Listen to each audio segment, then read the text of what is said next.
Hello guys, it's me Fahmidul Islam. আমি থাকলে ওই সব গোলই হতো। হঠাৎ লাইভে এসে বাংলাদেশ ভারত ম্যাচ নিয়ে একই বললেন ফাহমিদুল। একাধিকবার সহজ সুযোগ পেয়েও গোল দিতে পারেনি বাংলাদেশ। একজন ফিনিশারের অভাব দারুণভাবে টের পাওয়া গেছে। তা না হলে ভারতকে এক হালি গোল দিতে পারত বাংলাদেশ।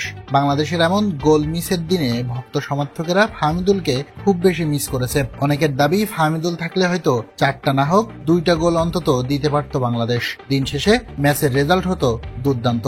হামজা চৌধুরী তার দায়িত্ব ঠিকভাবে পালন করেছেন। তার ভূমিকা ছিল ভারতের কোন ফুটবলার যেন বাংলাদেশের ডিফেন্স দুর্গ ভাঙতে না পারে। সেখানে হামজা চৌধুরী নিজের জাত চিনিয়েছেন, ঢাল হয়ে দাঁড়িয়েছিলেন তিনি। তবে একজন ভালো ফরওয়ার্ডের অভাবে গোলশূন্য ড্র হয়েছে ম্যাচটি, যেখানে ফাহমিদুল হতে পারতেন সেই ফরওয়ার্ড। তবে দুঃখের ব্যাপার হলো তরুণ এই ছেলেটি সিন্ডিকেটের শিকার হয়ে দল থেকেই বাদ পড়েছেন। প্রিয় দর্শক, আগামী ম্যাচগুলোতে ফাহমিদুল খেলুক। আপনারা কে কে চান জানিয়ে দিন কমেন্ট বক্সে।